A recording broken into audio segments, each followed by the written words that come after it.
Hello, everyone, and welcome back to Political Agenda with me, PJ Thum. And co-hosting again this week is our good friend Sean Francis Han, editor-in-chief of Wake Up Singapore. Hello, Sean. Hi, yeah. How are you doing today? Yeah, I'm good. I'm quite excited to get this interview going. Because we've got one of the most prolific, big, young activists here, just involved with so many things. I'm quite keen to get this show on the road. Let's do this. Yes, and joining us today as our guest, activist and generally all-around awesome person, Lune Loh. Welcome to the show, Lune. Hello, people. I'm very, very anxious and nervous, relax. But also, I mean, Sean said I was prolific, and I was like, wow, am I prolific? That's crazy. I don't feel like I'm prolific, But, okay, well, so for our audience then, why don't you tell us about yourself? Who are you? Yeah, so my name is Lune. I mean, normally I introduce myself by university stuff. So I am currently studying in the National University of Singapore. I'm an undergraduate. I'm in my third year at the moment, and I'm doing a double major in English literature and philosophy. Yeah. So and I use she, her, they, them pronouns. Yeah, and yeah, please do not use he, him on me. I'll get very angry and very unreasonable. Yeah, for a good reason. Yes. Yeah. Right, unreasonable for a good reason. Okay. And also tell us a bit about your activism. That's a lot to say, right? We got plenty of time. Yeah, I mean, I'm in these organizations in NUS, and many of them are not actually official, or they have very different sort of statuses in NUS. I'm in this thing called TransNUS, or we abbreviate it to TransNUS. I'm in Students for Safer NUS as well, and we abbreviate that to Safer NUS.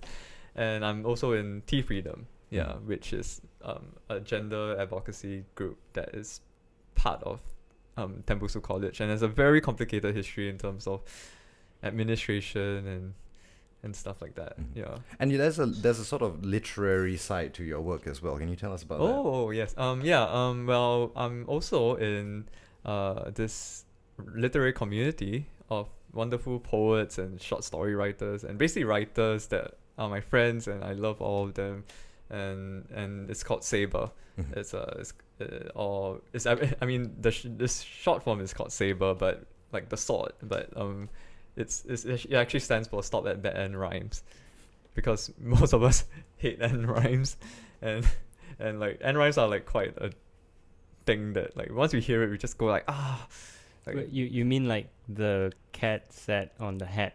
Yeah, tiger burning bright in the forest of the night kind of hard rhyme. Yes. Oh, okay. What's wrong with end rhymes? I mean, I'm totally ignorant of poetry. Isn't that how poetry is supposed to work?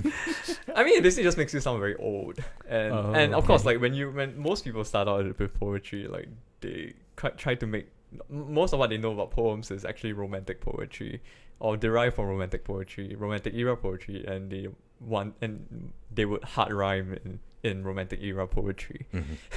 So it's, I mean, when we start out writing poetry for ourselves, we're always trying to rhyme, and once you go further than that, then you just find it in retrospect, it's kind of childish and contrived. So what is the aim of, let's say, Saber? Is it just to crusade against end rhymes, or what do you I mean, it's a partial crusade against end rhymes, I guess. I mean, in my opinion, but also we are one of the Singlet Station poetry groups, and when we started Saber, it was always to further our craft, go beyond what we do, in because when we are individuals, right, when we haven't joined the group, we are not exactly sure whether we want to pursue poetry, but so what we tried to do was get all our friends who were interested in pursuing poetry as a more or less professional thing, professional, and something that you want to pursue and be very good in, basically. So there's and of course and it's definitely for people who are interested in competitions, and getting published in journals, maybe winning Singapore Literature Prize. But I mean, we don't really have that. Singapore Literature Prize is an aim, not necessarily because of the prestige, but there's money. Yeah, and you don't. So I think the yeah. question that jumps out right now is that you're doing a ton of work in activism, ton of work with the literary scene, and you're a third-year student in NUS. Where do you find the time? I'm genuinely wondering, right? Because I'm looking at this. How do you squeeze all of this into your timetable? That's a very good question because I don't. like I mean, okay, I mean like I plan my studies by like literally just be like, okay, I have this seminar or lecture on this day, and like basically like tomorrow, like, and like I'm just going to study all the readings today. So that's how I live my academic life. Do you sleep? Does that? Yeah, I sleep. Do you have time for that? But and this is also from like my NS days. Like, I'm pretty much sleep in the morning, in like the wee hours of the morning. Like usually 3 plus 4 a.m. Sometimes like a lot of times 5 a.m. Yeah, and I live like a couple of hours ahead or behind. I can't tell. Like is it a hit? Okay, like yeah, like normal people. Like most people sleep at like 10 or 12 or something, and I basically sleep later. How do you pick up these sleeping habits from NS though? It doesn't NS make you sleep at a scheduled very time? regimented schedule, 10 p.m. or whatever. Yeah, wake because up at NS 5. because like I was like a security trooper in NS, right? So like I had to do guard duty, and guard duty is odd hours, and it's regimented odd hours. Bless your soul, I've heard that sucks. So basically, I like even before that, like I slept at like late timings, but like that kind of like hit the nail into the coffin for my sleep cycle. Like I absolutely live like. But speaking of NS, right? So as an individual with a non-heteronormative heterosexual identity, oh yes, what is it like passing through those doors, the gates of NS? I mean, it's a kind of torture. All right. like it's definitely torture because you're just surrounded by boys, men. I don't know. Like basically, like it's. I mean, and of course these are complex people. Like but like a lot of times their misogyny gets the better of them, and it just sucks for me lah, because like that ends up in me getting sexually harassed, like, or like whether verbally or physically, like, and I mean they were doing things to each other as well. So, what? Yeah, like redacted. like there's a lot. Let's just say there's a lot of. Okay. And I'm going to assume there aren't really the avenues in NS for you to get help or to call this stuff out. Not really. No. Not really. Like how I got through NS was really just to like I tried my best to get through it, and I made use of the kind of like. Sorry, had you transitioned by that point? What was your status? Like when I was.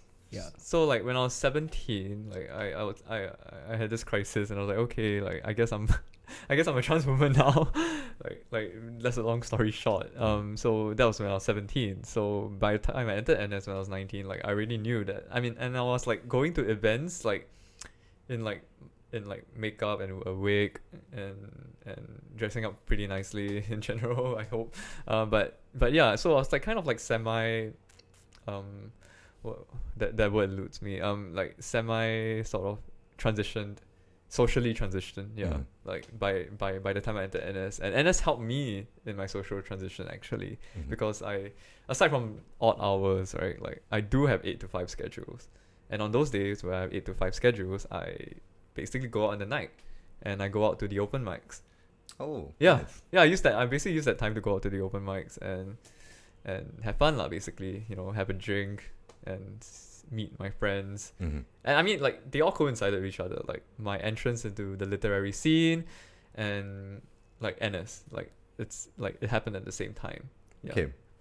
So I mean, was NS just a period of you like toughing it up, just taking all the bad stuff that came in? Are there any avenues? I mean, I tried to take all the bad I'm thinking stuff. for like viewers or listeners who may be at that age going into NS or going into institutions that are military in nature.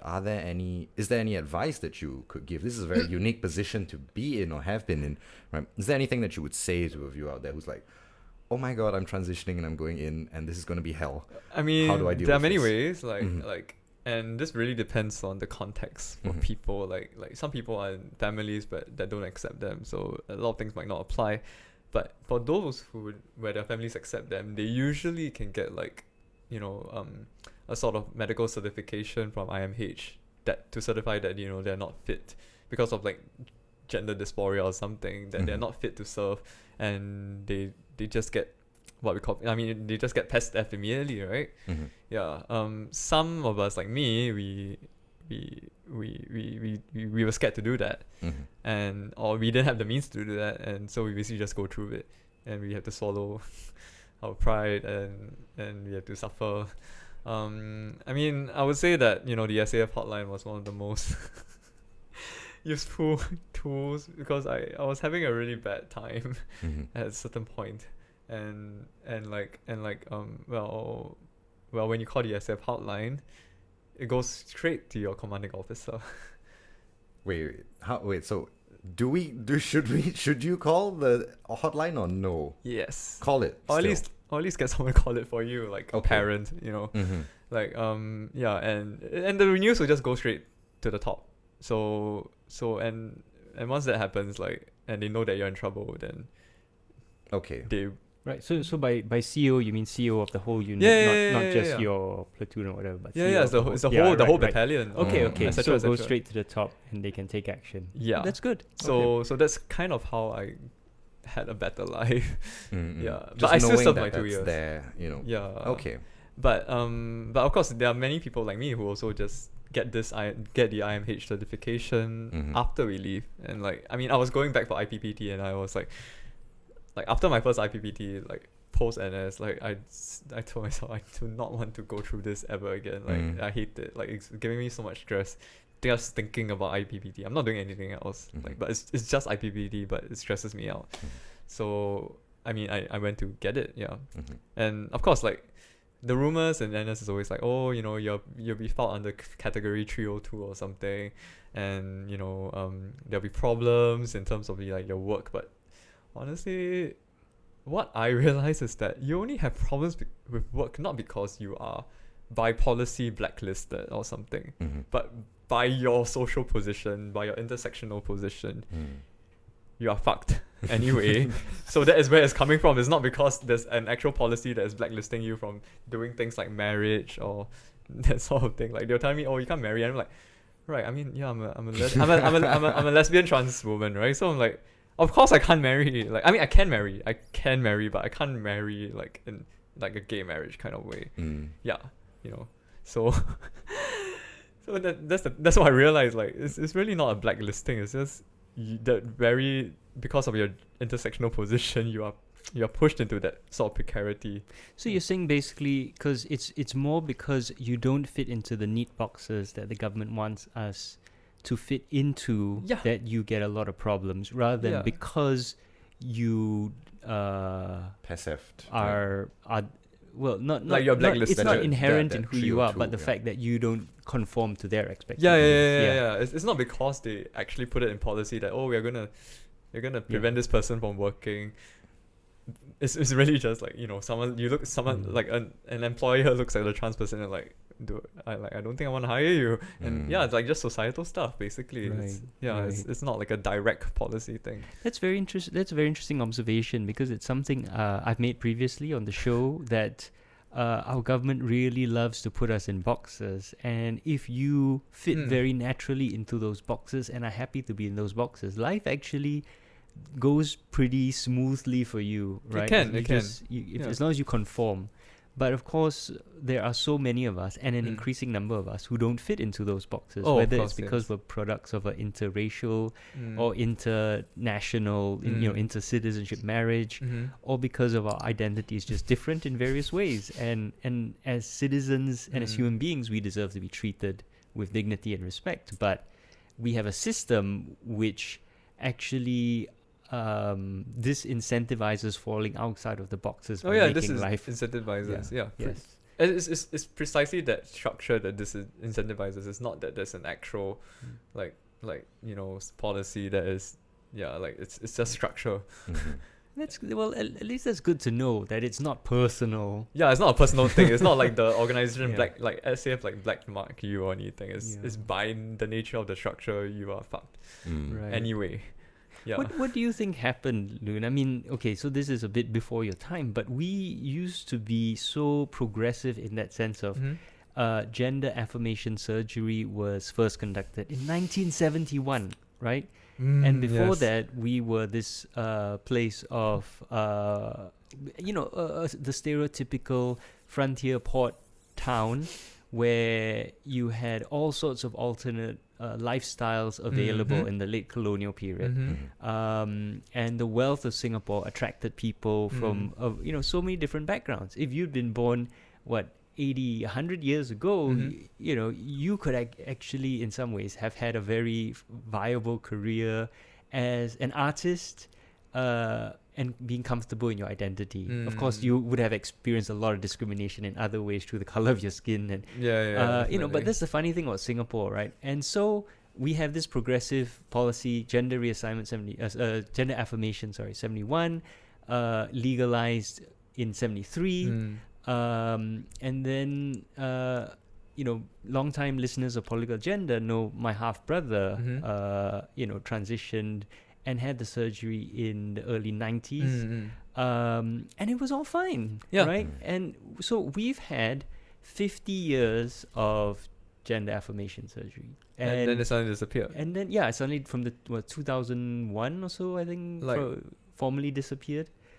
But our society or our national policy or something seems to have gotten more restrictive and more hostile to trans people, and I can only assume it coincided with the policies of the 1980s, which really reached deeply into Singapore society and tried to reform us to a very deep level. Right? Perhaps. But do you have any insight into this? That's the thing. I'm quite conflicted actually. Because from what I heard from my swan sister on this, she said that it was actually a very simple case of this particular surgeon not handing over properly. Right. It's so mundane, right? It sounds so mundane, right? I mean, that's what she claims, lah. But we only had one surgeon who could do it.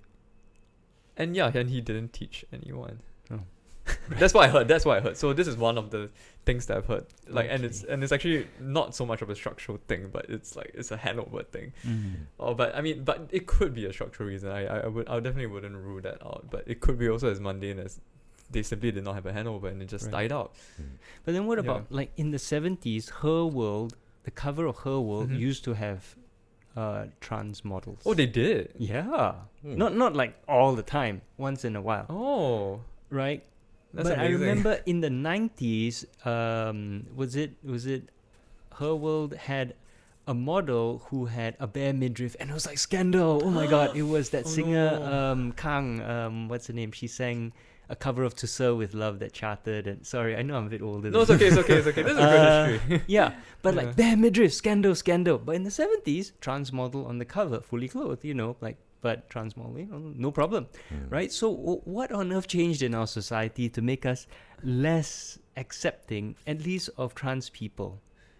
I mean, that's the complication, right? I feel like as a leftist, it's it's probably an economic thing, but there's also, Lee Kuan Yew's government is an extremely moralistic government as well as it went on the later years. So it's they did a lot of things that could have been they clamped down on a lot of things that could have been economically viable for the state, but because of morality and that sort of nebulous Asian values thing that was coming up, that's my hypothesis, I guess. Right. Yeah, which is so contradictory because I would think that it was a lucrative thing, but I guess the government had a different kind of tourism program on their minds, and perhaps they didn't want to rely on the Bugis sort of tourism as time went by. Oh, yeah, I guess, but if you by that same argument, they shouldn't have opened the casinos, right? And turned us into this. Yeah, but that's the thing. There's so many things that you assume that even under capitalism, people would like act as a rational capitalist would, like, or like a subject of capitalism would, but they don't. That's the thing. It's so complicated. Like, there's so much contradictions. The bureaucracies are set up to be efficient, but they're also like inefficient for specific purposes. Yes. Yeah, like you have certain markets which are like you know, like they are prioritized, but and you have others who could have been lucrative, but you know they don't because of like morals or something, and it's just very strange, you know, like yeah, like I like thinking about this, I'm just like so many things of what the state does is so contradictory, and it's almost amusing actually. It's very darkly amusing. Yeah. So coming back to your personal life, like how has your experience in activism been? Have your family and friends been supportive? What are sort of the ups and downs that you faced in your journey? So that's the thing, right? Like I won't say my family is extremely supportive. Like I don't actually know what they think on it, but they just let me do like whatever I do. Yeah, like I'm actually in quite a privileged position. Like I can do a lot of things, and this has got to do with like my own family situation. Like my mom is a single parent, and like life under my father was a hierarchical one, and life after him was basically not. Like everything became flat. Me and my mom became a lot better friends, and had a much deeper relationship after my father left, and that the same goes with my elder sister and my brother-in-law, who is her husband. So that's the thing, like so generally, like but also like I mean I live alone with my mom, so like, and it's really just the two of us, and like I mean I know my sister and my brother-in-law knows what I'm doing, but they don't prevent me from doing it, you know. But I wouldn't say that they are highly encouraging or supportive. They're more like concerned, and like that I might run into something. So what about your friends? How do they sort of see your work? Oh, many friends of mine are, well, activists as well, and I mean even among the ones, like they will be supportive lah. Yeah, like they will just send their hugs and love, and in general, like I've been very lucky, and a lot of it is also like, I mean, in a community like Saber, right, Stop at Bad and Rhymes, like where many of us are activists in our own right, aside from being writers and poets, and we all support each other a lot, and basically I get most of my support from there. Okay. Yeah, but I also have other friends outside Saber, and then they have been very encouraging as well. Like they're always like, "Oh, go do what you're set out to do," and etc. Like etc. Yeah. So yeah. Right now you're involved with a lot of projects, right? But what's the long-term plan here? Because I think at some point, you know, you're going to get a job, and your time is going to be taken up by that. Do you see yourself continuing with activism in the long run? Are you going to maybe just kind of dedicate yourself to one organization, one cause? How do you see things panning out from here? There are a lot of possibilities, and the only thing on my mind now is really just grad school. Okay. And whether I can even go to grad school, like, because for me activism is a natural thing. By my position, I am pretty much like bound for activism. And what kind of activism, whether I'll restrict myself to a organization, hard to say. Like I mean, being in school and like reaching my hands out to many things, like I'm very yeah, like I mean, it's very tiring, but I feel like I would probably continue doing the same, like, and I will reach my hands out into all kinds of groups, and there are a lot of exciting things that are happening, you know, like yeah, there's SG Climate Rally who needs people. I mean, even in Students for Safer NUS, I have no idea whether this is meant to be a low-key thing, but there are talks about what we call like a coalition in NUS, right? And I mean, I'll probably graduate before that even happens, but it doesn't mean I can't help out in some way or that sort of thing. And I mean, we probably don't just need to have like coalitions within NUS. We need coalitions outside NUS, and there's so much work that can be done.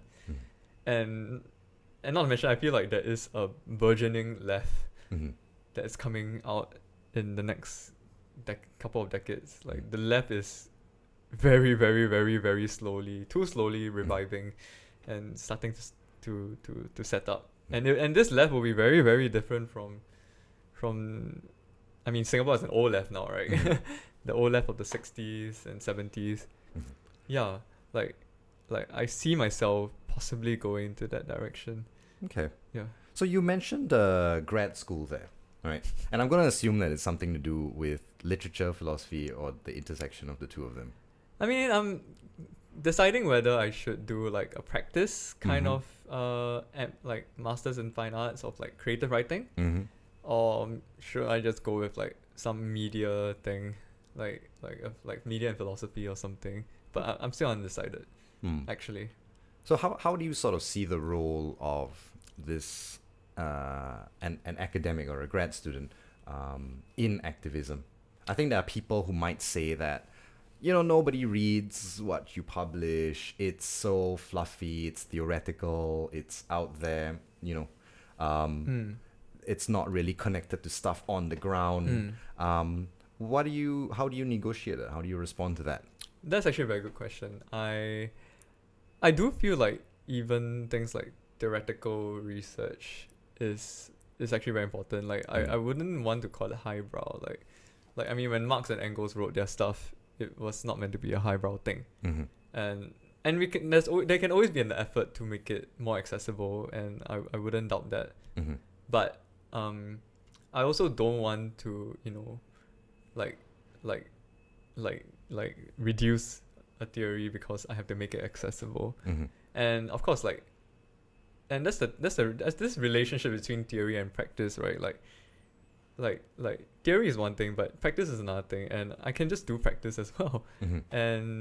And while I'm doing practice, I apply my theories and that kind of thing. And it doesn't necessarily mean that people need to know these theories, but by the very fact that I'm involving myself, and with all these baggage behind me on theoretical discourses and stuff, and yeah, so like eventually, like the people I interact with, they will have, on some level, they will probably have to know the kind of theoretical basis that I'm working on as well, and I'll probably share with them anyway because I'm that kind of person.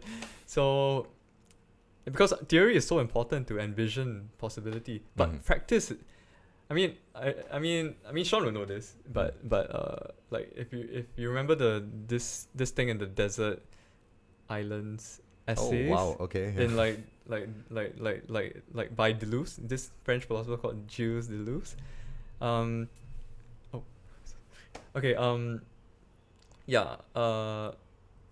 So there's this interview between Michel Foucault and Deleuze, and it was about theory and practice, and to some extent activism, because practice is really where it lies is in activism. So theory has a way to push, and practice has a way to push as well, and both help each other to push each other. That's the most simple I can kind of explain it. Yeah.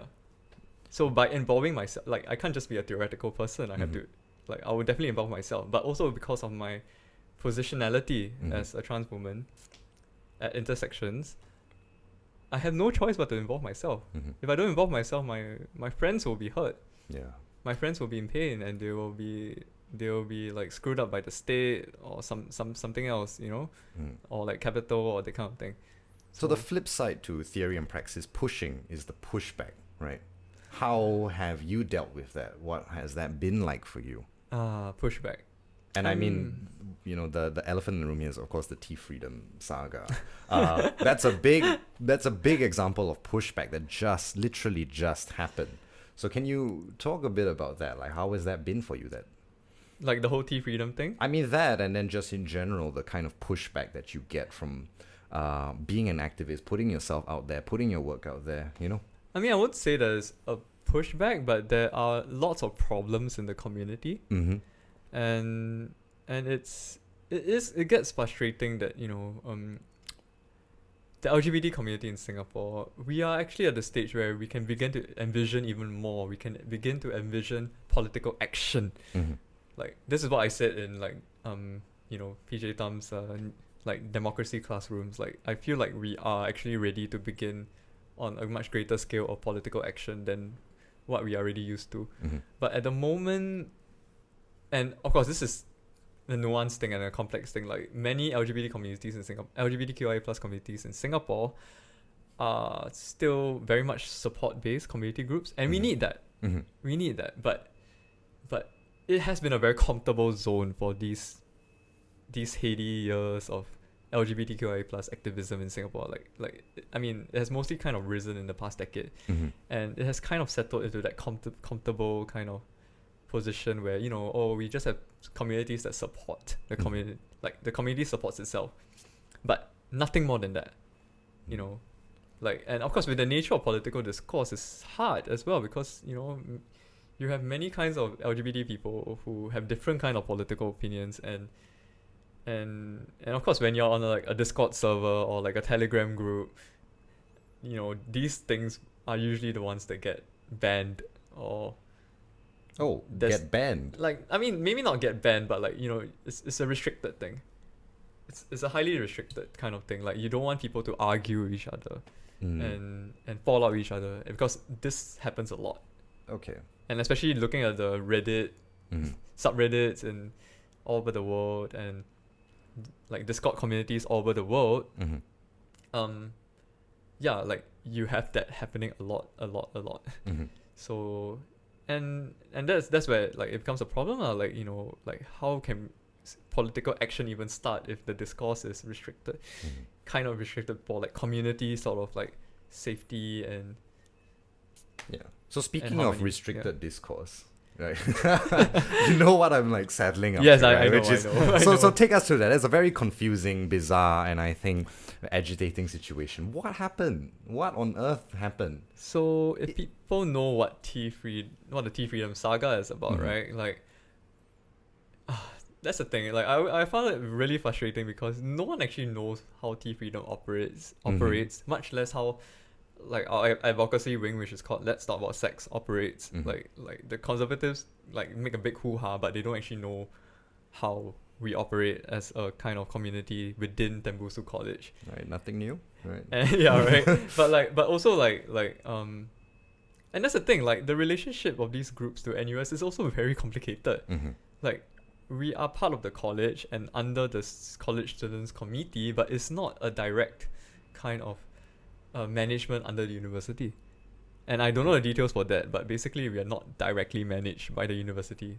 And there's a huge level where the college is pretty much managing us more than the university managers. tFreedom. So tFreedom is one of the many gender and advocacy groups within UTown, University Town in NUS. University Town is a nice, wonderful space with a big grass patch where people play frisbee. Oh, love it. And there's a bunch of residential colleges, what we call residential colleges, and most of these residential colleges have a gender and advocacy kind of community. So what happened here? Because I was under the impression that, you know, it was a closed door talk on BDSM or rope play. I'm not super familiar. Rope play, I guess. Rope play. Yeah. And it was going to be held online. It was going to be a discussion held on Zoom. Yes, that's the thing. Why right? would anyone care? Like, just not go for it, right? It's not like it was a BDSM parade in like UTown. And that's the thing, like you really have to take the time and the effort to sign up for it and then show up if you wanted to be exposed to it. Yes. So what was the outrage about? What happened? I don't understand. Honestly, I have no idea, because like I woke up one afternoon, like 12, and I looked at my messages, and suddenly everyone was texting me, and all these people who were texting me were from the tFreedom committee, which I'm in. So the complicated thing about tFreedom is that unlike the other groups, we split ourselves into 4 subgroups, or what we call advocacy wings. And so I am the co-head and head of 2 of the wings. They are called Spectrum and Fem. One is more on like public-facing kind of gender education and advocacy. So we invite people to talk about stuff. We have invited Teresa Goh and Rachel Goh from Inter-University LGBT Network. Yeah, and FEM is like the kind of like the feminist educational wing. The feminist educational wing, where we also kind of do the same. We invite people, we have debates about these things. And then we have one more called Safe Word, which is pretty much a queer exclusive safe space. So it's really just a place for like Tembusu College queers to hang out with each other. And it's very, very wholesome. I mean, I'm in it. So this very dispersed group. Yeah, and sorry, the last group is the group in question, which is Let's Talk About Sex, which is meant to be a closed door, safe space discussion. Yeah. For weekly safe space discussion for students in the college only. Yeah. Like there's no reason why it's not actually open to like even the NUS public. Yeah. So it's really mostly just a college. I mean, you can bring your friend from elsewhere, but it's really just more. It's like you'd have to really take the time and effort to get yourself exposed to it, right? Yeah, or unless it's like you have a very close friend who is inside and your close friend also wants to join. Usually we have like the partners of people who to come into our sessions who might not be in NUS. Yeah. But that's because we trust them and they trust us as well. So it's by that kind of like association, sort of like very intimate association. So why did this event get picked on? I'm gonna suppose that there were a lot of events that were of a sexual nature. Why this one? The strongest hypothesis is that we had an infiltrator. And why this is so strange, because so most usually when school starts, like all your CCAs within the college will have a kind of event to showcase that they exist and for new students to join in. And that's the thing, most of the time we circulate our Telegram invite links, right? And it's usually within the college. There's no reason why you would share it outside. It's basically the contextual thing about the invite link is that you are a student of a college, and if you want to join it, you join it. Yeah, and there's absolutely no reason why you should share it outside. You can, but this is Tembusu CCAs. So tFreedom also had a bunch of links, invite links for each of the subgroups in tFreedom, and so somehow these invite links were kind of shared outside. Okay, but another hypothesis is that it was shared outside because we have a college students committee, right? And they kinda did publicize our links on all the group's links on Instagram. But it's not a very big publicized thing. You will have to know that their Instagram exists. So it's you basically wouldn't know any of these groups unless you were within the college. And all these links are just shared knowledge within the college. So, but somehow there was an infiltrator lah. Someone had to put in genuine effort into finding all this out. Yes. And making a big fuss out of it. Yes. And this information is literally not meant for them. Yeah. They're not students. Right. And one of the things about the public discourse from these, I guess, conservative groups is, on the one hand, you hear, students today, they're politically apathetic, they don't want to do anything, they only care about getting a job, they just want to study hard, get good grades, it's not like the past, right? Don't get involved. They're leaders of the future, why don't they act like it? And then you actually do something that's maybe a bit different, more daring, more edgy politically, or in some other way where you're trying to, and in this case, purely an educational event. and people are like, oh, our young children, they're so fragile, they're so sensitive, you mustn't expose them to this horrible knowledge will corrupt their minds. That's not what they're going to university for. We can't have this sort of thing. And it's this horrible hypocrisy, right? And the idea that other people can police your lives is just very, very disgusting. I mean, the only argument I can think of how they want to police us is because, well, many people, university fees are being paid by the parents, but even then, like, this is not their space. Yeah. Like, you might pay the fees, but it's not your space. It's not your space to intrude. You're not even a student of the college. And clearly this space is also not meant for you. Like it's, unless you are actually interested somehow, but even then you're not a student. Yeah. So yeah, like, I mean, the thing that comes to my head is that it's happening, right? Like, people are going to do it. There are people who are interested in it or getting interested in it at that age.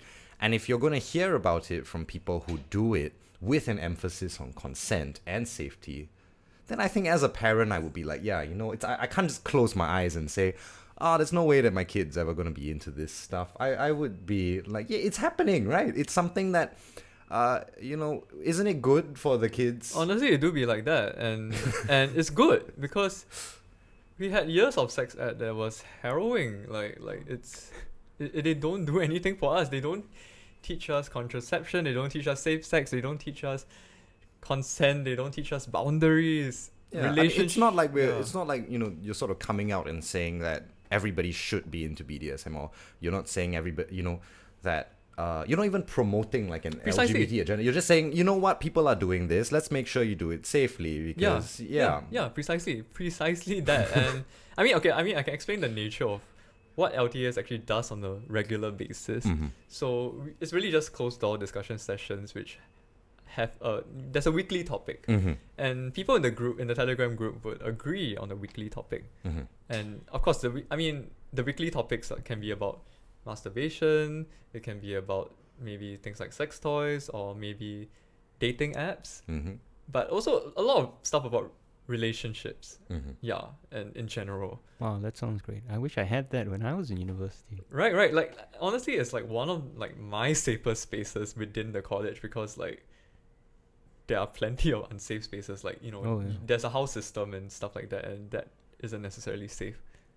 I mean, NUS in general in the news has proved itself to be a completely unsafe but like space. as a trans person in Tembusu, right? Like, I don't necessarily feel safe in these kind of like communities, like house communities or certain CCAs as well. And LTS is one of the safest in the college, if not the safest, to talk about so many things. So it's just weekly session, and then everyone agrees on the topic, and the guidelines are actually very strict. You cannot be late. You cannot be late for the event. If you are late for the event, basically the doors will not be open to you. Wow. Like, it used to be in a physical space. Is there a reason for that? Like, why the strictness there? Like so that no information gets out of that time slot. Okay. Of that very specific time slot. Yeah. So you can't leave early, and basically, literally, you have to hold your bladder if you didn't clear it. Okay. Yeah, because you can't leave halfway either. Like so that the information is kept within that very space itself, and that there's no one leaving halfway and having that information halfway. Right. So right. They do say someone who's half trained at something is more dangerous than someone who's ignorant of it. So that makes sense. Yeah. And of course, this is done by student facilitators, but our student facilitators have their own guidelines lah. Like, there's like a check-in kind of culture going on, like check-in and check-out. So like everyone and you're not obliged to check in as well. Like, in fact, you're not even obliged to speak in the session. Like, anyone can speak if they want to. There's no pressure, and it's really meant to be as safe as possible. There's a encouragement of like using gender-neutral pronouns. There is gender neutral nouns like partner, and of course anonymity as well. So like, when you are talking about your lived experiences, whether it's your relationships or whether it's regarding sex, you kind of anonymize it lah, and via gender pronouns, using they them pronouns, and these are the guidelines. and of course there is also like content warnings. Like people encourage each other to use content warnings, and yeah. And most of the discourse that goes on in there is lived experiences, Right. is semi-intellectual discussions, yeah, and like ponderings and contemplation, and but also people having a really good time talking to each other. Yeah, It sounds incredibly regulated. That's the word that controlled, regulated, safe. These are the things that are really jumping out at me, and quite the opposite of how it's been publicly portrayed, and in some ways more regulated than government spaces, for example. but I would say it's regulated differently. Like it's not regulated by coercion. Right. It's not regulated by force or like punishment. Like these are, everyone understands that the guidelines are there so that everyone can feel safe. Yes. When they're talking out potentially painful things, with potentially hurtful, I mean like traumatic things as well, because these things do get brought up. And of course, even if you do have a trauma of bringing something up, and you do bring it up, like other people, when they listen to you, they might get triggered, right? Yeah. So you have all these safeguards in place, and everyone understands that these safeguards are in place because of all these things. Like that is really what a safe space means, But even then, a safe space shouldn't prevent you from talking like sensitive things. But again, that's why you have content warnings, so that you can preempt people from like, and if people really might be feeling queasy, then you just leave it. But most of the time, people are also like are willing to hear, and they're okay, and on that day. So it's, and a lot of things get talked about, and a lot of like boundaries of knowledge are being pushed. Yeah, because there's so much lived experience knowledge that is coming out, and everyone's learning from each other as well. So this very specific event with Studio 0101 is actually, that's the thing, like it's very unlike the normal sessions. Like it's an event, there's an actual event. Like previously we had invited guests from like organizations like Action for AIDS Singapore, and then they came to talk about like contraception and condoms and HIV testing, the HIV testing van, and also like how STIs actually get transmitted, like probabilities, etc. So this was also like within the kind of structure of the weekly sessions, and it's not like it's publicized outside the Telegram group. So I think, like, my opinion, and of course this is not representative of the tFreedom board's opinion, is that, I mean, we had a handover at the start of the semester in August, and the new ones, well, I'm not sure why they decided to make it public, but they did, and this was the first public event that LTAS actually held. For whatever reason, it was publicized to the college lah, and not just within the Telegram chat. So are future events going to not be public then? I mean, or are you going to push forward? It's hard to say. Like, I mean, for now, most of the subgroups are suspended. So, sorry, just to clarify, when you say public and then you said public within to the college, it's still public within the college. Yeah. Sorry, when I mean public within the college. Yeah, mostly. So not public. It's but not still public. Just not. It's open to people who aren't members of the group. Yes. But everyone has to be members of the college. Yeah. So like your weekly events are within the Telegram group itself. So it's actually not public within the college. Right. And events were held within that kind of space. But now, like, my juniors have kind of made it public to the entire college. So this was a kind of like it's a one-off sort of event that was public in that sense. And I mean, and who knew, like the devil was working really fast. like it's quite stuck because, like, I mean, insider information is that I think like 1 or 2 days or something after we began to publicize the event throughout the college, like random ass accounts like came in. Came in accounts, like Instagram accounts? What? No, like Telegram accounts. Telegram accounts. Sorry, like came into the group.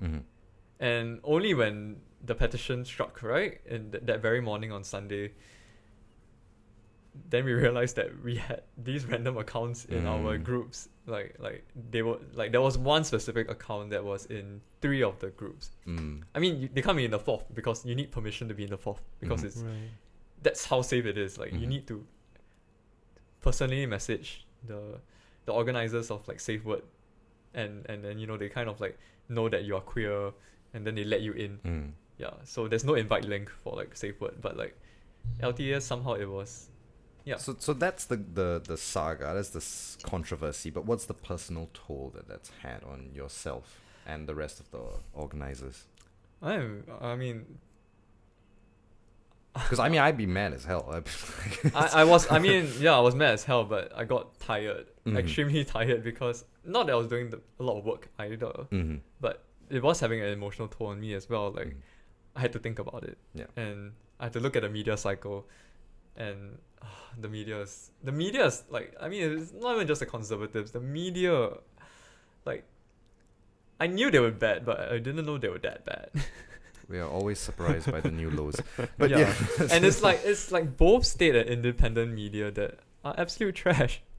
Like I'm so angry, like my stance, my personal stance on this is that it wouldn't have been as big if basically the media never reached out to us for information. Like I don't even know how they reached out to us, like why they thought this was a big thing, because it's not. Like on the very first day, everything shot up to like, the original petition shot up to 7,000, but then it slowed considerably. So like I felt like there wasn't actually a critical mass, and it's like a semi-public petition, like because of that, like, and but like 7,000 petitioners is like, it's not really like something that's very influentially public, you know, like and it could have died down, but the media wanted to pick up on it, and we had to accede to them because we can't not accede to them. Like, so I think one question that can be posed to you in your unique position is, how do you deal with burnout? Because you're a young activist. This is not exactly necessarily a paid job here, right? You're doing this pretty much out of the goodwill of your heart, or based on some personal necessity. How do you deal with the burnout? You're trying to do something good, and then they're just idiots that are stepping over everything. Honestly, I couldn't. Like I was so angry that these were adults and they just completely didn't realize that we are students, and we're not being paid to do this, and we are doing so much work, so much damage control that week, and it's not even just the damage control with regards to the media, etc. Right? Like the week after, which is like this week, we had to do the review stuff because we are being reviewed by like, I'm thinking it's the NUS upper management who told the college that, you know, they have to review us. So yeah, I mean, we're being reviewed and we have to do the paperwork for that review. Although that was quite fun. I mean, like because like there was, I've never heard paperwork and fun used in the same sentence. Oh no, it's like, it was good for you. It was fun for me because like it was like, there's an academic aspect to it. Like basically, like there's this argument where basically we are not educational enough, or like we are not, like this is not an academic kind of thing that we are doing, right, in tFreedom and LTAS, so, or like any of the other subgroups. So what me and my senior did was to, it's very uniquely NUS problem. like so okay, so we have to justify that we are educational, right? So okay, I'll just put in all the academic texts that I know and I can reference and blah blah blah. So I just added all like my personal research kind of texts regarding feminism, regarding like leftism, etc., etc., etc. And yeah, and then I used that to justify like the events and that kind of thing. Like, and there was so many references in that one document. Like if we actually had those texts, like we have a great library of like wonderful feminists and very niche kind of leftist texts and that sort of thing. So I hope you don't scare them into banning you because you're too feminist and too leftist and too radical. Is it really? I mean, it's not. We know it's not. But we also know, you know, as someone who's been a former employee of NUS, there's reactionary elements which respond very strongly to certain triggers. But I mean, they have to read first, right? like like honestly, and like, do they even understand what they're seeing? Right. As well. So like, but of course, like I mean, the review process itself is also like taking a toll, because you know we could use that time to do our homework. I mean, damage control as well. Like, we could have used that time to do homework. Like, I was almost behind like my readings, and it was very stressful. Like, I had to take time out just to like to chat with the committee, to chat with the college fellows on like how we are supposed to, you know, mitigate this situation. Yeah. And it's just and my juniors did so much work as well. My seniors and juniors in the committee both did so much work. I did some work, but it's just been very tiring. And I have 6 modules. Wow. Okay. Like five modules is considered a normal workload in NUS. I'm taking 6. It's technically a normal workload as well. It's just that it's a bit overloading. Yeah. So I was just hella stressed. Yeah. Like, it's unfortunately a microcosm of Singapore at large, right? Because activism in Singapore at large is also, you know, how they stop you is very bureaucratic as well, right? You want to have a protest? Well, of course, but fill out these forms, you know, and you need to apply for these permits. And then even if they give you the permit, you need to take care of all these factors: security, safety, right? You need to pay for this, pay for that. You need to jump through these hoops, think about this.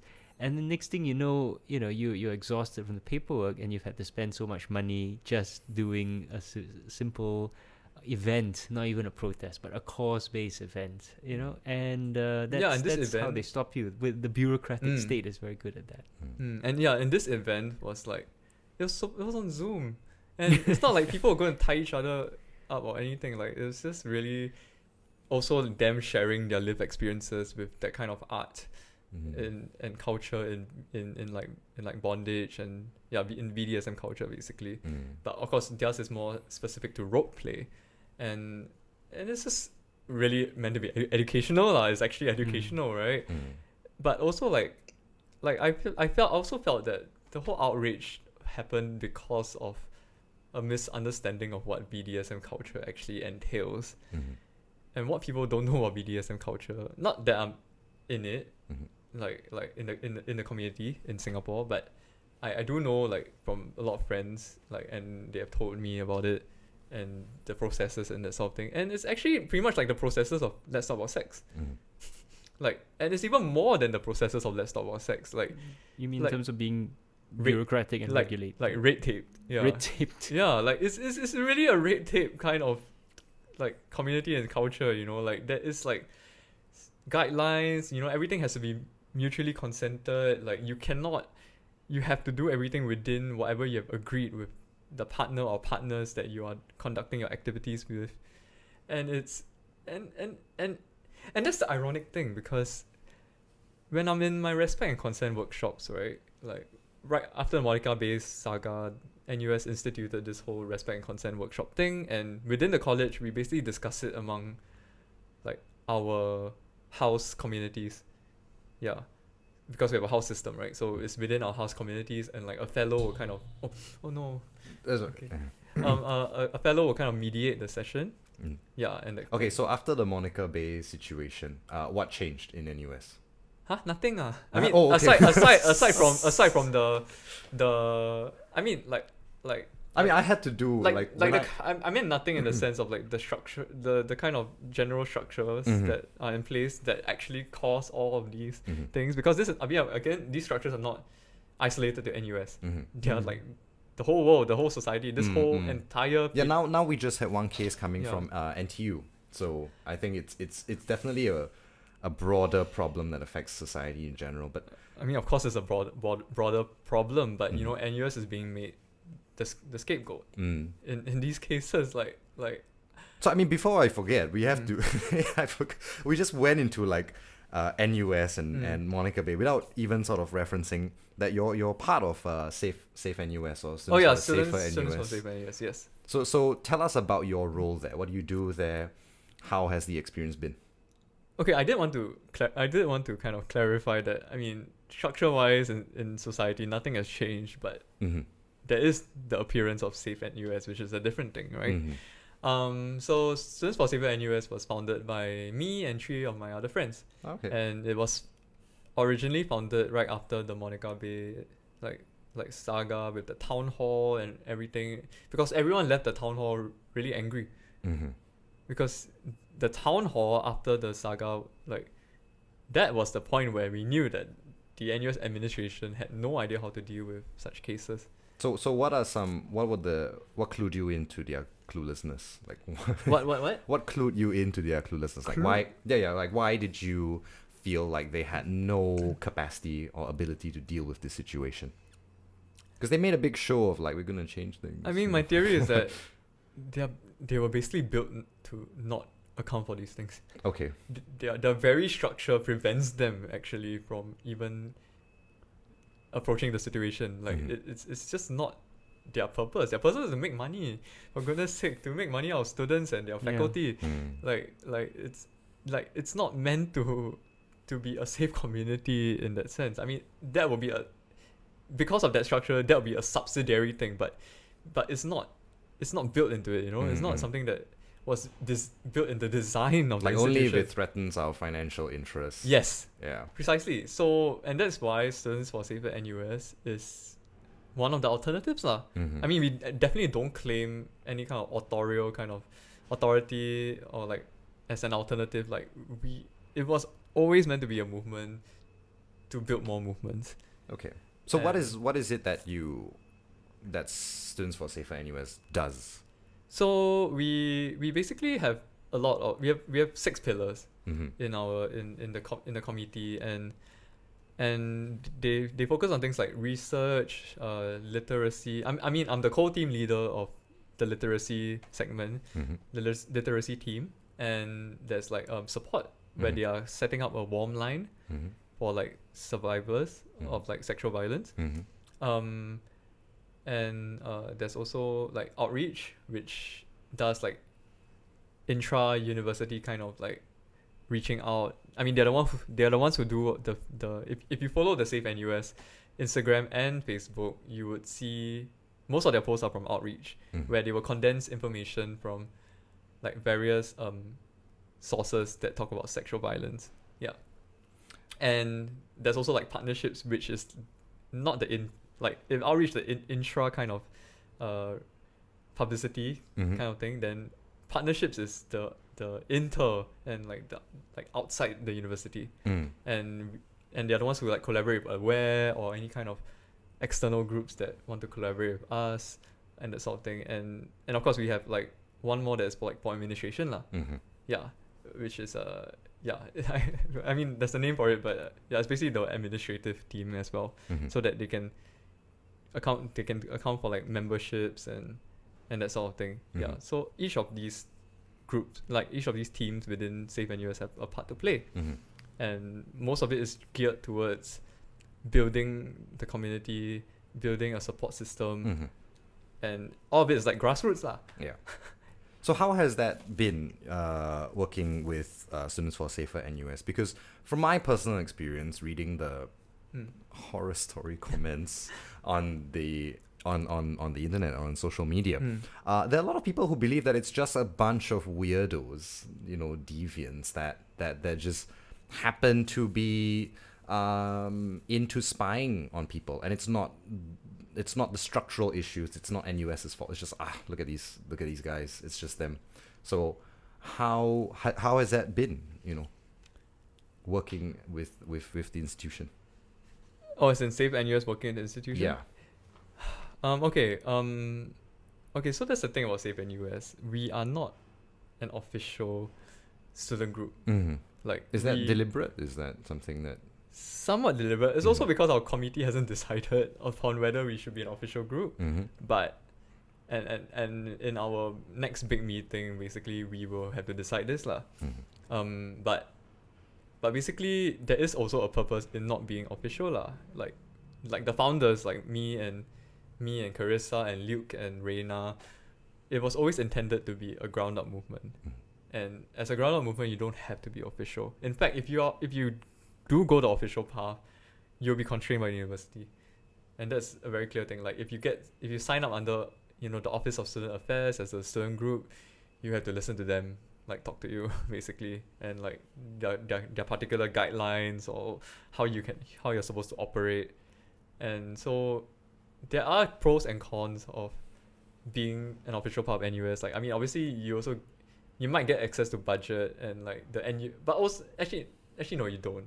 But you might get access to like the kind of like intra-university communications platforms that no one actually uses, like NUS Sync and the kind of like intra-university, like where people, like just administrative like platforms lah, and you get access to them lor. But otherwise, like, it's not much benefits. So there's so much more benefits being like an autonomous grassroots kind of student organization. But we are quasi-official because we are we are in a kind of official partnership with the Victim Care Unit, which is one of the NUS institutions that was set up in lieu of the saga. I mean, after the saga. And as the founder, right, like, my personal opinion is that, like, Safe NUS was always meant to be complementary, never meant to be under anything. Because the moment you're under the university, you have to listen to them and you can't do your own thing. And you can't go for what you want, and you have basically diminished power lah. And co-optation becomes an extremely real thing, that real danger. Because and that's why we are not actually under VCU either. Like, we could be like via OSA and blah blah blah, whatever kind of process, we could be under VCU, but we're not. Like, we are in partnership, and partnership is very important because being in partnership is better than being under someone.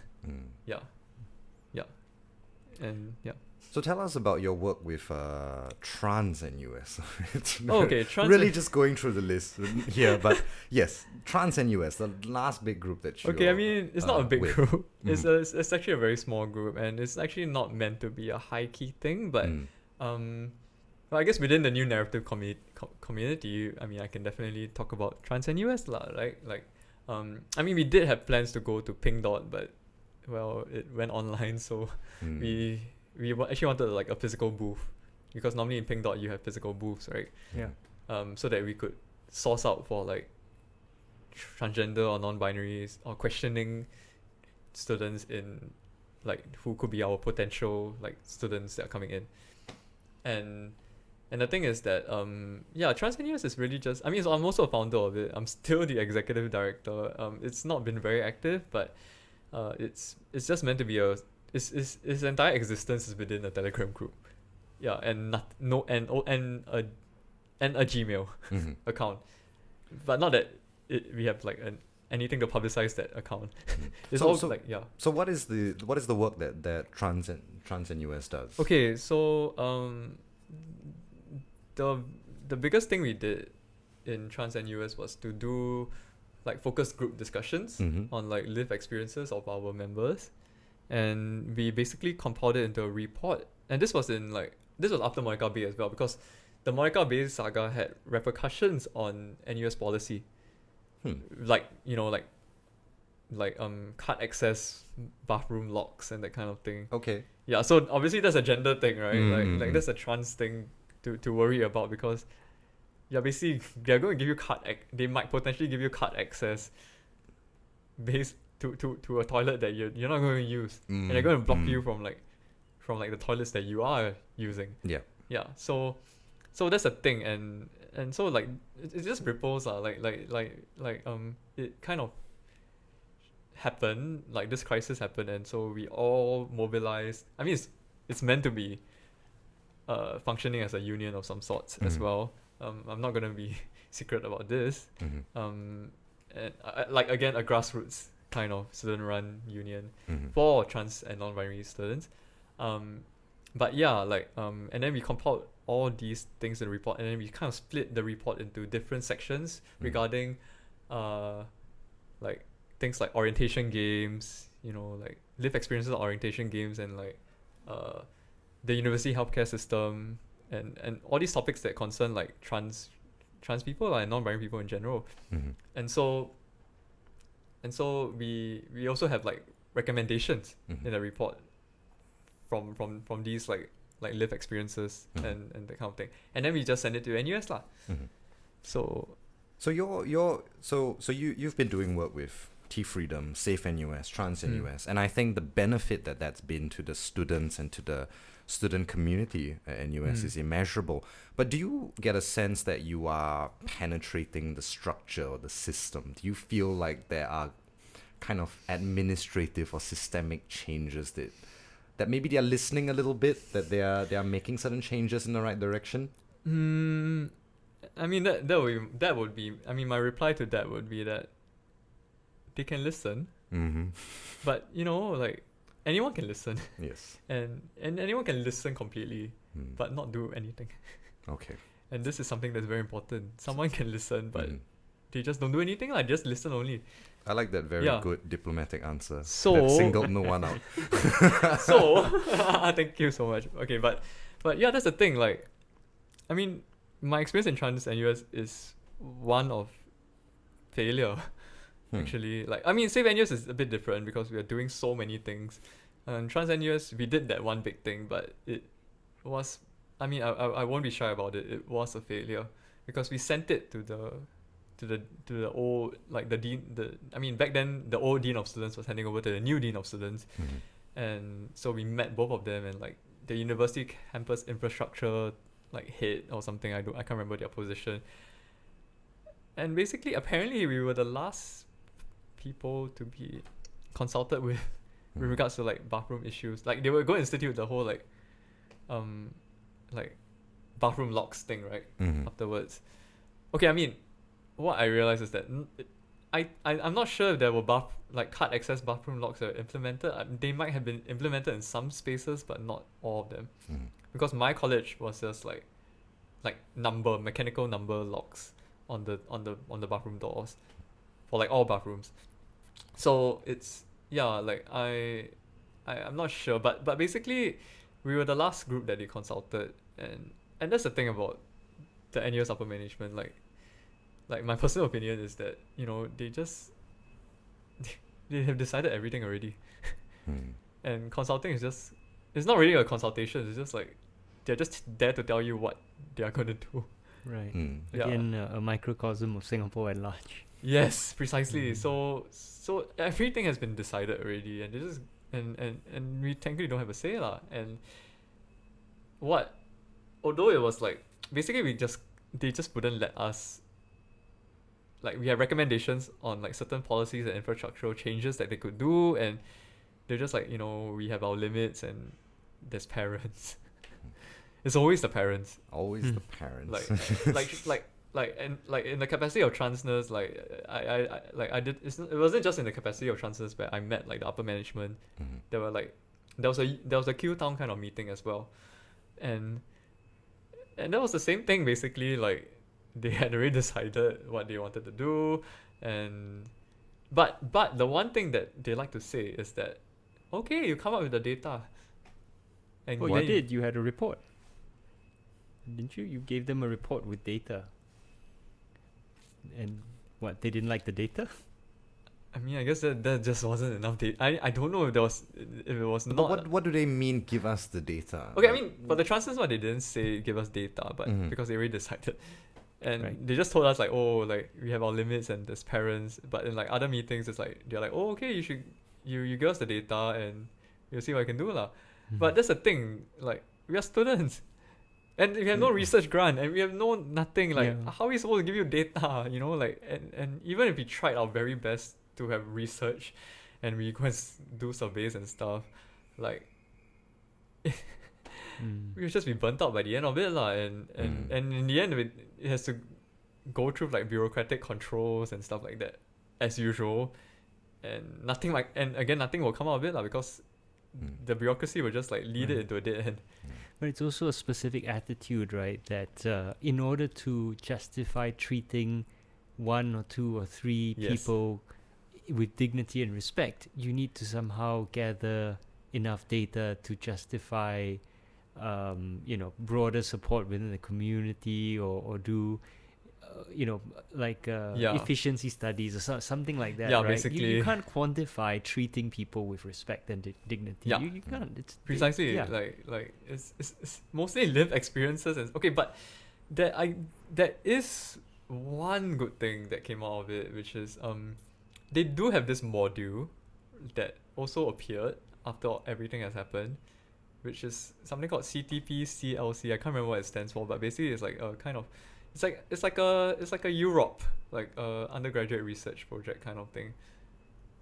Yeah, but it's very much on like the community in NUS and stuff like that. Mm-hmm. So they do have the avenue, and of course So they opened an avenue for, I guess, students to do a research project on issues on of these gender? issues. Oh, on these issues. So there is that one good thing about this. So in a and sense, this was after the Monica Bay saga and all of the Yeah, town yeah, halls yeah. and the Yeah, yeah, pushing. yeah. Okay. and like after like TransNUS has met with the administration, like that's the one good thing that came out of it lah. But it's So were you consulted in the implementation of this research project, or No. did they just no dropped it? no but of course, like the students doing the project, they do come to us to consult lah, of course. Okay. Like but on the module itself, Mhm. well, no. Right. Definitely not. Yeah, but whatever research projects the students were doing, they eventually had to reach out to us lah, because they were doing on transgender students. Mm. Yeah, so like, yeah. Sounds like there's a really nice network of activism and student involvement going on there. So on the positive side, we can rant about the administration, but it does seem like there is a very nice non-hierarchical system of student involvement going on in NUS. So that's amazing that you're a very core part of that. There's a history. And actually, if you know the student organization CAPE, right? Mm-hmm. They are working on an archive of that sort of like student movement history in the past like 5 years Mm-hmm. and like 10 years, 5-10 years, yeah. And of course, from what I know from my seniors, like they are also involved in the very early events, and a lot has changed in 5 years actually. Mm. And it's an off, like everything is still awful, but the students are moving, and the students are doing a lot of things, and they're still doing a lot of things, although there are handover issues lah a lot of times, but handover is always an issue lah, but Sustainability is always a challenge. Yeah. Mhm. yes, but for now, the momentum seems pretty good actually, especially with Safer NUS, and like the momentum is actually very good. And again, we are helped by our size. The only reason why all these groups are so close to each other, because NUS is really very small. And I think Yeah. also, you occupy a very interesting space in Singapore because you have the freedom to advocate for an issue which the government itself has abdicated a lot of leadership on, by saying that we live and let live, right? Mhm. And trying to play it both ways, eat their cake and have it. And so you actually are in some ways fortunate that there is no strong directive from the leadership of the country as a whole, as opposed to, say, if you were a race-based organization trying to advocate for a different understanding or view of treatment of race in Singapore, right? You'd be squashed flat very rapidly. I think. Yeah, because the government actually has a position on that. Very But the strong thing position. is that on gender, it's a bit harder, and they don't necessarily have, especially on things like sexual violence. Yeah. They basically, they're not built to account for that basically. Mm. Like as far-reaching as as the government is, there are a lot of things where a lot of spaces and topics and issues that they just don't have their hands in. Mm. And when they don't have their hands into that, then that is where it is a good thing, and it's an opportunistic thing, and it's a strategic thing to fill up that space, because no one is filling up that space. And so would you rather the government fill up that space like in time, like you might as well like grab that space, and and especially, and again, like the NUS administration is not built to account for sexual violence and stuff like that, so that vacuum has been there for Safe NUS and other movements that might come out of Safe NUS to occupy lah. And it's a good thing, because because it will be grassroots movements, and they won't be. And there's a Leninist concept. There's a Leninist concept called dual power. Okay, I'm not applying it very correctly, but basically, dual power is more or less something like, like, if there's something that the state can't do, right, then you should have, like, you can have the opportunity to create an institution that will have that power to, like, account for that. And in that sense, as long as they don't subsume themselves under the government, right, and get co-opted, right, they can be on an equal level of power as with, like, the government. So this is a sort of an ideal for how things should be run. I mean, yes. I mean, usually the consequence of dual power is that basically these institutions will eventually dual power, like, the state. Okay. So it's like basically how dual Lenin power the state. What does like that mean? basically it's like how, I think it's how Lenin accounts for, like, the gradual transition away from the state to, like, a socialist kind of society. Like, eventually he will get rid of the state. So because, like, the state fails to address the needs of the people.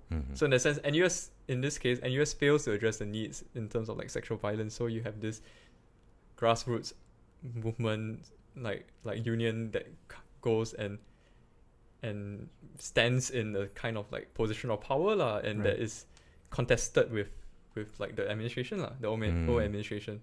And so, I mean, that's the point of a union, right? Yes. Like, and in that sense, there's that possibility where you can just literally take over, because the old establishment is so incompetent. Right. But it needs a critical mass lah. Yes. Yeah. But again, this is why we are in partnership. Because the more you don't get co-opted, the more you get co-opted, you can't demand. Yeah. You have to be you have to be outside the administration to Challenge contest it. and contest it. Yes. So it sounds like you've got your strategy quite figured out. I think that makes I mean, a it's ton not of just sense. my strategy.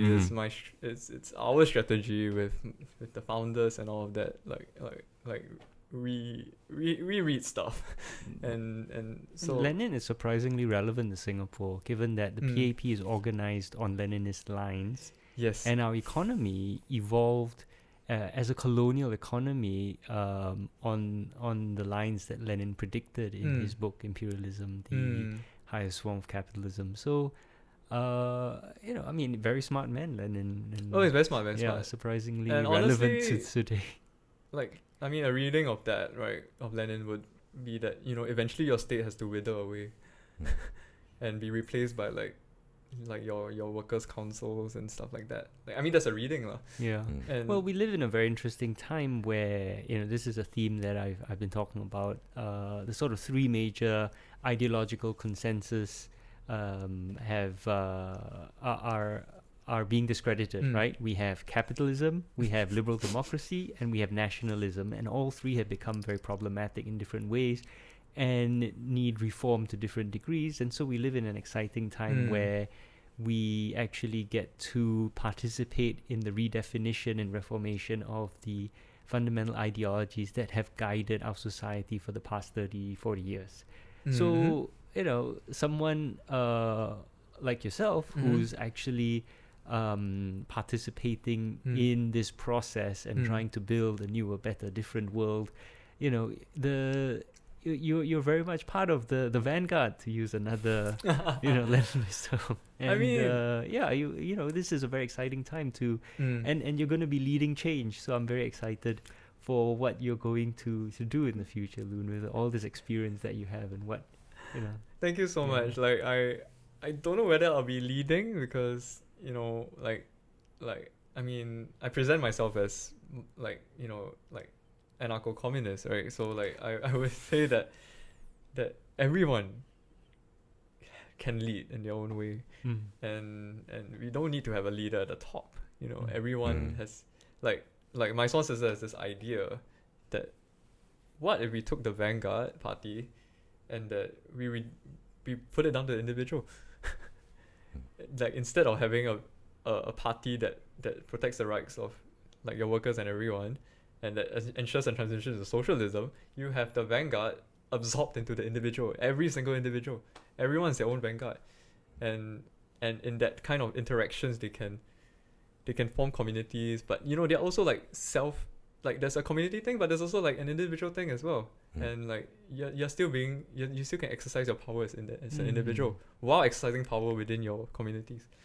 Yeah, I suppose we've reached a stage in our societies where, theoretically, you think that everyone is educated enough, right? Lenin worked in a rural peasant based economy, but we are supposed to be in an information based service economy, and so theoretically that could be possible. Whether it is or not, I don't know, but I think we're out of time, so I'm gonna just wrap up by saying, Lune, I really respect your courage, your activism, and what you're doing, and I wish you all the best. And I'm really eager to see what you do in the future. No, I'm eager to see what everyone here is doing in the future. Like Sean is doing some work as well, and you have been doing so much work. But I wouldn't say I'm courageous. Like a lot of these things are done because of my position. Like I don't exactly have a choice. Like if I don't do this, like it's as good as looking at my friends get hurt. It's as good as just letting things be, and I will get hurt too, if I don't do this. So it's not just myself, but it's also like the people around me, and it's not exactly, I mean, it's somewhat of a choice. I do have a choice. Like I could get out of it, but why would I, and I wouldn't say I'm very brave, because these are things that need to be done. This is the task. I mean, in feminism, like the feminist writer Sarah Ahmed, like she calls feminism as the task ahead. Like it's a difficult thing. It's an arduous thing, but it has to be done. Yeah, it has to be done. Yeah. Nope. And on that note, thank you very much, Lune. Yep, thanks so much for joining us. Thank you, everyone. And thank you very much to my co-host, Sean. Yeah, that was great. Great job hosting. Thank you. Great job with all the questions. And thank you to all of you tuning in. And do check out newnarrative.com for more wonderful stories from around Southeast Asia.